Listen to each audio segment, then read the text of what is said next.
সুপ্রিয় শিক্ষার্থীবৃন্দ, যারা এবার এসএসসি পরীক্ষা দিবা তাদের জন্য এই ধরনের এমসিকিউগুলো মান নির্ণয়ের এই এমসিকিউগুলো খুবই গুরুত্বপূর্ণ। এখান থেকে একটা না একটা এমসিকিউ পাবাই, হয় স্কোয়ারের আসবে, না হয় কিউব, না হয় 4, না হয় 5, না হয় 6। এই ধরনের যত মানই থাকুক, তোমাদের 10 বলুক, 11 বলুক, যাই বলুক, তোমরা কয়েক সেকেন্ডে এই ধরনের অঙ্কগুলো করতে পারবা। সেক্ষেত্রে তোমাদের করতে হবে কি, ক্যালকুলেটরে তোমাদের হ্যাক শিখতে হবে। কিভাবে করব আমরা সেটা একটু দেখব, যে দ্রুত করার নিয়মটা কি, তাহলে সেই ক্ষেত্রে আমরা ক্যালকুলেটর নিব। নেওয়ার পরে দেখবা এখানে কি আছে, x plus one divided x সমান সমান কি আছে, 3।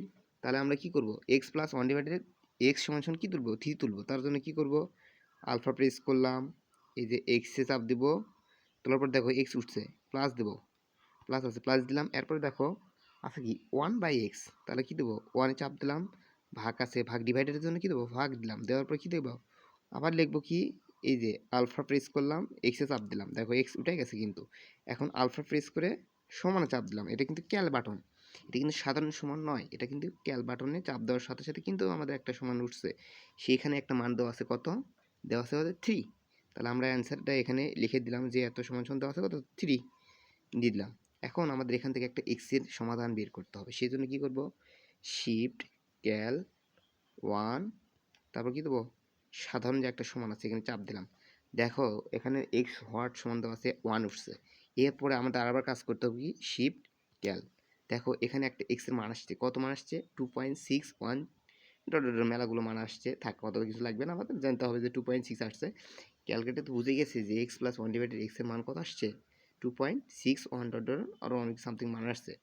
এখন সেই ক্ষেত্রে তোমাকে এখন এখানে মান বের করতে হবে কি, x square plus one divided x square মানটা কীভাবে বের করবা, সেক্ষেত্রে করার নিয়মটা কি, যা আছে ক্যালকুলেটরে থাকবে। এখন লিখবো এক্স, এক্স কীভাবে তুলবো, এই যে এক্স লিখলাম, লেখার পর কী করবো, এক্স স্কোয়ার আছে না, এই যে এক্স স্কোয়ার দিয়ে ফেললাম। তারপরে কী আছে, প্লাস, প্লাস দিলাম। এরপর কি আছে, ওয়ান ভাগ,